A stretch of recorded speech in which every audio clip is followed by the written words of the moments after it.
Now there is another great mantra. From there then we will go on to the rest. And this mantra, again you must have heard, I chanted it just now before we started the satsang.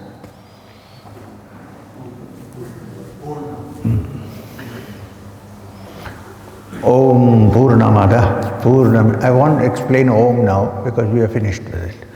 Om Purnamada Purnamidam Purnamada Purnamidam Purnat Purnamaduchyate Purnasya Purnamat Purnameva Vasishyate.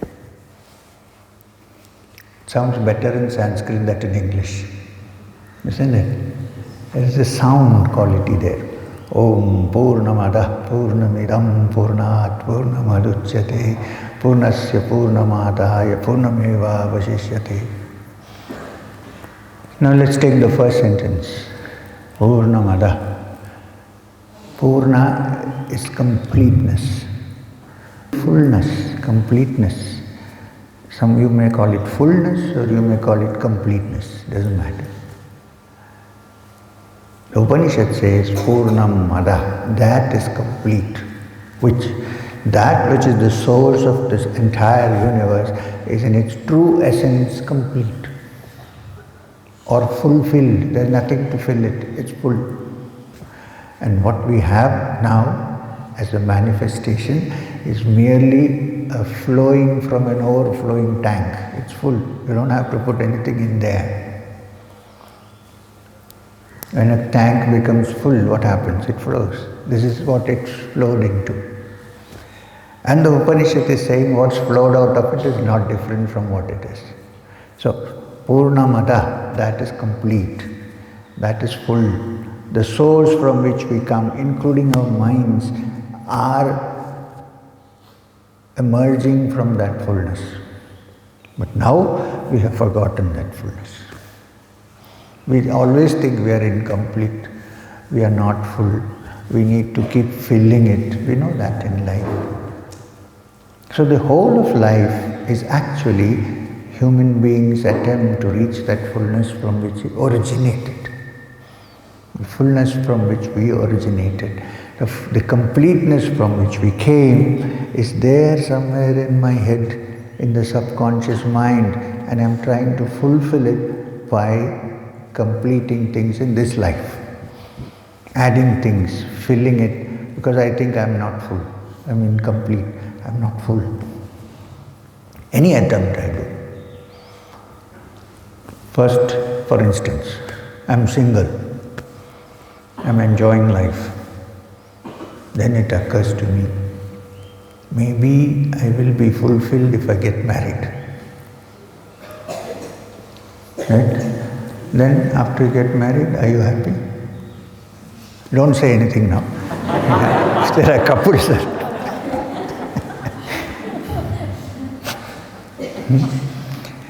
I don't want to create misunderstanding. I'm just saying, look, facts. Then, in some cases, people say, oh, I thought I would be complete and fulfilled if I have a wife. Not enough, so may have one more. Are we happy? And we have a third. Are we happy? It goes on. I mean, we may be happy, but we are not fulfilled. The fulfillment which we seek is not fulfilled. It's not complete. Or the person who says, I will not get married, I will remain a bachelor forever, is he really fulfilled or happy? You'll see from their faces sometimes. Apparently, my friend told me that long ago somebody came to Madanapalli and drew a line on the earth, on the ground, and said, all married people stand on one side of the line, all unmarried people stand on the other side of the line, so they all stood. Now he said, each person who is not happy with the situation can cross. Everybody crossed.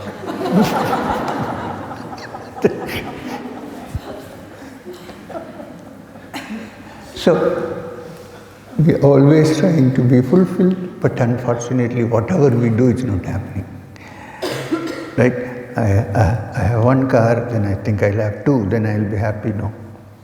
I have this much money, I think now I'll have this much money, the tax man is at my door.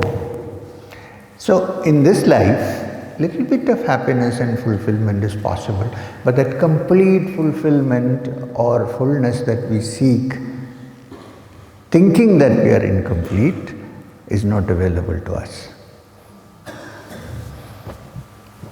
Why? What is the reason? Because actually we are complete, deep down, and we are seeking for that completeness in the outside world. So that is the good news. Purnamada is all right. You say, if that is complete, what am I to do? I don't care. Purnamidam, this is also complete if you realize it.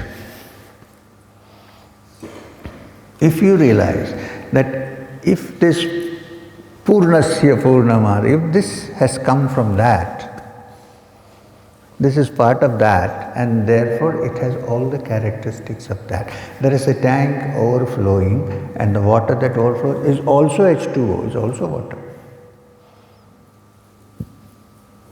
Qualitatively, may not be quantitatively. So Purnamada, Purnamidam, this is also complete. And therefore, when we go within and seek the essence of our being, then we see that really deep down the completeness exists, and this completeness has not been reduced because it has come from that completeness. Purnameva avashishyate, everything is Purna. Now the whole exercise, the whole process of spiritual journey is to find that completeness in us, which we think we don't have, but we really do have in our true essence. Now, it's done in different ways because people have different characters, their emotional content is different, so there are different ways of moving. A Vedantin would say that I would like to find it by trying to figure out who I am, what I am, how to move within, how to find that completeness in me, which is my true self, and so on. That's one way of doing it.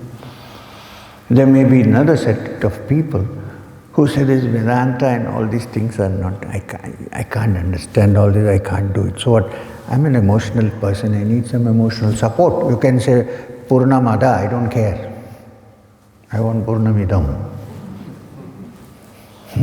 So the people who have a devotional temperament, they would find fulfillment and joy in thinking of that Purna as a form which they can worship. There have been great beings like Kabir who worship that supreme Purna without form also. But it's not so easy because, like Krishna says in the Gita to Arjuna, we are human beings who live with name and form. Right? All of us. It's not so easy to think of a nameless supreme being, although it's the truth, okay? But we are people accustomed to name and form. I recognize you. If I know your name, I know who he is. Or if I see you, I associate it with your name. This is called in Vedanta Nama Rupa. A Nama is always associated with the Rupa, or rather the Rupa is also associated with the Nama. Therefore, some people would like to approach this completeness. Finally, that's the goal, this fullness, this Purnata, through their minds and their emotions, by thinking of a name and a form which gives them joy in their hearts, move forward. Even the greatest Vedantin, I don't think there was a greater Vedantin than Adi Shankara, who had written commentaries on all the Vedas and all the Upanishads and all the Brahma Sutras and everything. But he also said something very interesting at the end, because he knew that this is not so easily accessible to every human being who live in name and form and who are emotional by nature. You can say all those high-sounding things, but it doesn't work. I know people who talk high philosophy but are so selfish. It just doesn't work. So, He said, Bhaja Govindam, Govindam Bhaja Mudamate. I don't want to call you Mudamate, because I am not qualified for it. Muda means fool. Chant the name of Govinda, you fool, he said. Samprapte sannihite kale, your time of going away is coming. Ending life is going to end. Nahi nahi rakshati dukrana karane. No way to escape by twisting grammar and words to understand scriptures. Chant the name of Govinda, you fool. At least do that. Which means it's not so easy to go to such high levels. So it's good to start here. Look at the Bhagavatam. It talks about the glories of the different manifestations, so on. But every now and then it stops and repeats, understand that you are in essence a part of that supreme full reality. So if you can't touch that supreme reality, touch something that reflects supreme reality or manifests it. Perhaps by doing that you may be led to that which is the highest, the supreme Brahman or whatever you want to call it. So some people would like to do that. That's another approach. Nothing is right and nothing is wrong here. There are different approaches. If something is infinite, there must be infinite approaches to it. If something is finite, there can be only one approach to it. If this is a finite thing, this microphone, so I can only approach it by touch, smell or noise. But if it's infinite, there must be infinite ways to approach. I don't take this, there is no path to truth. Then it is futile, there's nothing to do. I totally disagree with this.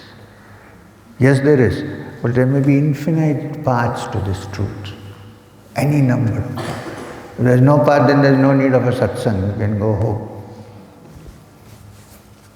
So, there are many ways, there are many directions in which you can go, because this is an infinite purna, completeness. We need to find this completeness in our own way, depending upon our character and various other factors. And music is such a nice thing. Even people who don't believe in all this enjoy music. There are different kinds of music. There is one music where you start shivering. There is another music where you go softly, but music is music.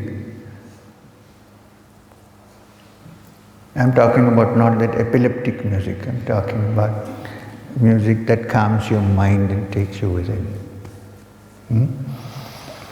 So, we have different approaches. Then there is one more approach to this.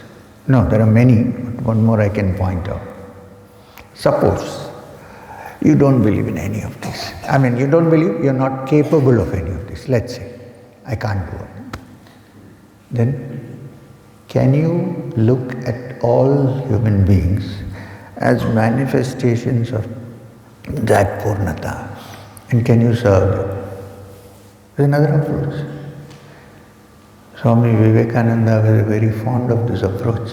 He said, treat the underprivileged, suffering humanity as Daridra Narayana, Narayana in the form of poverty. By helping those who are in distress, you are bringing about a change in their lives. You are bringing about a change in your lives. Because you are no longer thinking only about yourself in this normal little cycle.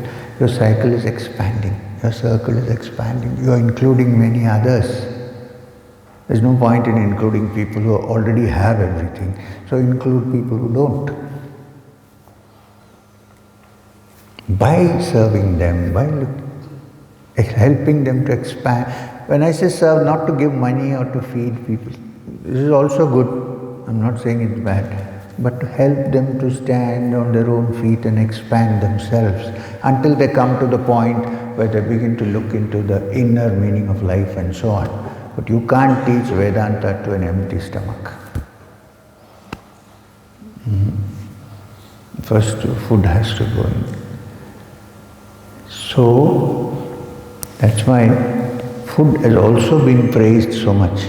In fact, the Upanishad says, Annam Brahma. Food is Brahman. I saw a good friend of mine, I know, eats a lot. So I said, what is this, man? Cut it down. He said, Annam Brahma. Stop it. That's not the meaning of it. The meaning is food is also so important. So, what I am trying to say is that deep down in our psyche, the essence of our mind, there is a Purnata, a completeness. That completeness is somehow belittled and conditioned by our narrow mindsets and our being too self-centered and only caught up in that. If we can let go of that somehow, then you would normally think, if I let go of that, I'm going to suffer. No, wrong. The Upanishad says, Tena tyaktena bhunjita, let go and rejoice. Even physically, if you have bad gas problems, how long can you hold? Terrible suffering, right? Let go and see how joyful it is. Make sure other people are not, In the same way, the mind which is full of poison, full of tension, full of self-centered, if you can let go even for 1 minute, you'll see how rejoicing it is. Then you enjoy what others are enjoying. That joy becomes yours. It's a very sensible way of doing it, actually. Instead of saying, oh, that guy has become so wonderful now and I am burning, why? Can I enjoy his happiness or her happiness? Because you and I are the same in some way. Because we are from the essence of completeness, from Purnata. So this is the whole teaching, how to break free of the limitations. And not find completeness, but to realize our inherent completeness, which is in us. This is the entire thing put in a nutshell. Move out of your conditionings and find that which is your true essence, which is the unconditioned blissful being. And this being, it's not a material object. Which is why you're still saying, where is the dialogue? Will come. So we are saying, let me put it again before we leave. It's going to 5 minutes to 11. 11 or 11:30? 11:15. So that's a compromise between it. So, yeah, so let go and rejoice. And this, if you can apply it in day-to-day life, not only when you are meditating, please. You cannot apply it only 15 minutes a day when you are meditating and not apply it in your daily life. It won't work. It has to be applied in your daily life. And then it will also work when you sit down and meditate. Otherwise you cannot suddenly shift from an agitated life to a sudden quietness in meditation. It's not possible. So try to bring this about in your daily life, and then you will see that when you sit down, your mind also quietens down.